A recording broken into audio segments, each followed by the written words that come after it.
अस्सलामुअलैकुम, कैसे हैं आप सब। उम्मीद है आप सब खुश होंगे, खैरियत से होंगे। आज मैं आप लोगों के साथ इमली की खट्टी मीठी चटनी की रेसिपी शेयर कर रही हूँ। ये चटनी अमूमन हर तरह के चाट और दही बड़े में सर्व की जाती है।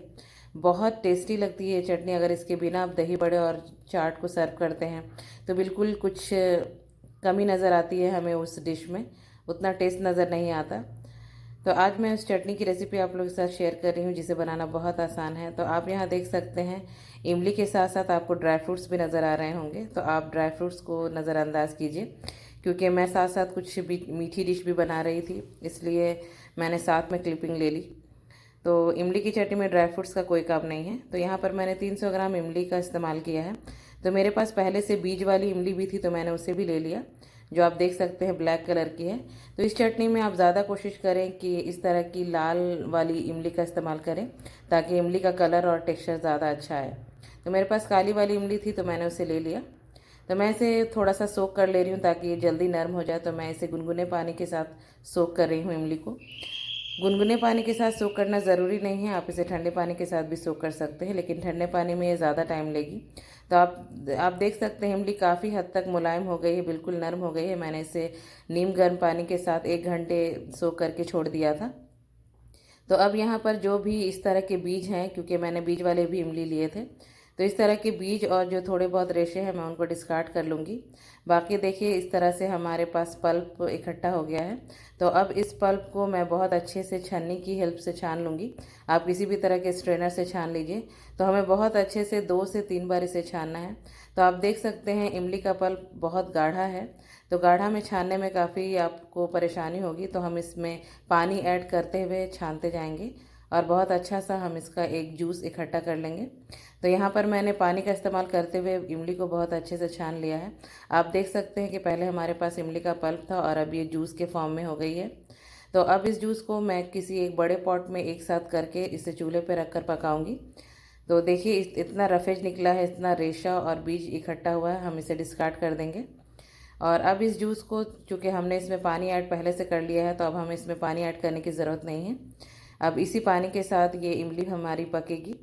तो मैंने यहाँ पर ज़्यादा इमली का इस्तेमाल किया था, करीब 300 ग्राम इमली का इस्तेमाल किया था मैंने। तो मैं यहाँ ज़्यादा बना रही हूँ क्योंकि मैं इस तरह की चटनी बनाकर स्टोर कर देती हूँ। इस तरह का चटनी बनाकर आप आराम से फ्रिज में इसे 6 महीने तक इस्तेमाल कर सकते हैं, अगर आप उसे साफ़ स्पून और अच्छे टाइट एयर टाइट कंटेनर में रखें तो आप देख सकते हैं फ्लेम हमारा हाई था और इमली के जूस में जब उबाल आ गया, तो अब मैं इसमें चीनी शामिल करूँगी। तो 300 ग्राम इमली थी, तो मैं यहाँ 600 ग्राम चीनी शामिल करूँगी, यानी 3 कप भरकर मैं चीनी शामिल कर रही हूँ। तो ये खट्टी मीठी चटनी होती है, तो आप मिठास अपने टेस्ट के अकॉर्डिंग डालिए, आपको किस तरह का चटनी में टेस्ट पसंद है। तो चटनी एक बार मैंने चीनी को शामिल कर दिया, चीनी बहुत अच्छे से मेल्ट हो गई। तो अब इसमें हम कुछ मसाले ऐड करेंगे जो कि इस चटनी की जान है, जो कि चटनी के टेस्ट को और दुगना बढ़ा देगी। तो सबसे पहले मैं 1 टेबल स्पून डाल रही हूँ रेड चिली पाउडर और 3 टेबल स्पून भर कर मैं डाल रही हूँ सौंफ। तो सौंफ और ज़ीरा इसका सबसे मेन इंग्रेडिएंट है, इसे आप बिल्कुल स्किप मत कीजिए। तो मैंने यहाँ 3 टेबल स्पून सौंफ डाला और 2 टेबल स्पून भर कर मैं डाल रही हूँ खड़ा ज़ीरा। तो दोनों चीज़ों को मैंने रोस्ट नहीं किया है, बिल्कुल एज़ इट इज़ मैं इसे डाल रही हूँ। आप चाहें तो हल्का सा रोस्ट कर सकते हैं, लेकिन मैं कच्चा ही डालती हूँ। और अब मैंने टेस्ट के अकॉर्डिंग 1 टेबल स्पून नमक डाला। तो नमक आप अपने टेस्ट के अकॉर्डिंग डालिए। अब इन सब चीज़ों को बहुत अच्छे से मिक्स करने के बाद मैं फ्लेम को यहाँ पर मीडियम हाई रखूँगी। अभी हमारा फ्लेम हाई था, अब मैं इसे मीडियम पे कर कर पकाऊँगी और मैं इसे ढक कर नहीं पकाऊँगी। चटनी खुले में ही पकेगी और इस चटनी में आपको इसे बराबर चलाते रहने की कोई ज़रूरत नहीं है, ये स्टिक नहीं होती। बस थोड़ी थोड़ी देर में, थोड़े थोड़े इंटरवल में आपको इसे चेक करना होता है। तो आप देख सकते हैं अभी चटनी बहुत गाढ़ी नहीं हुई है, बहुत पतली कोटिंग चढ़ी है स्पून में। तो आप कंसिस्टेंसी भी अपने टेस्ट के अकॉर्डिंग रखिए, आपको कितना पतला या कितना गाढ़ा चटनी चाहिए। तो मैं इसे और थोड़ा पकाऊंगी। तो और मैंने इस चटनी को 4 से 5 मिनट पकाया और अब मैं स्पैचुला से इसे चेक करके एक बार देख लूँगी कि किस तरह की कंसिस्टेंसी है।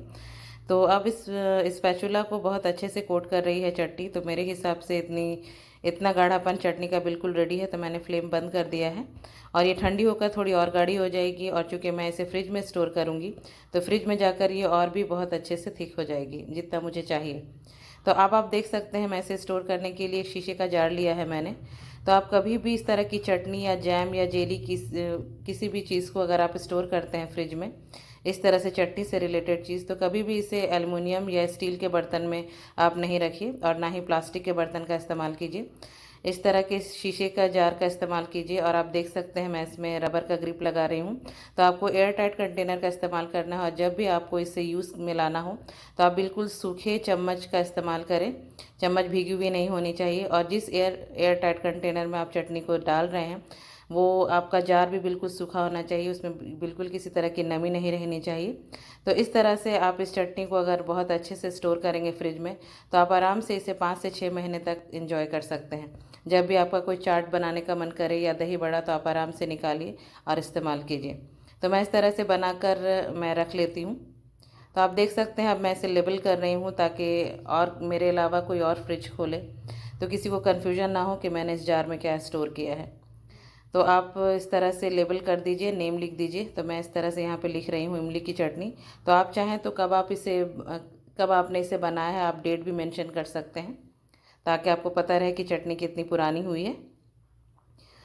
तो अगर आपको ये वीडियो हेल्पफुल लगी हो तो मेरे चैनल को सब्सक्राइब कीजिएगा। वीडियो पसंद आई हो तो इसे लाइक कर दीजिएगा, ज़्यादा से ज़्यादा शेयर कीजिएगा अपने फैमिली और फ्रेंड्स के बीच। मिलती हूँ नेक्स्ट वीडियो में इसी तरह की आसान और मज़ेदार रेसिपी के साथ बहुत जल्द इंशाअल्लाह। इजाज़त दीजिए। अल्लाह हाफिज़।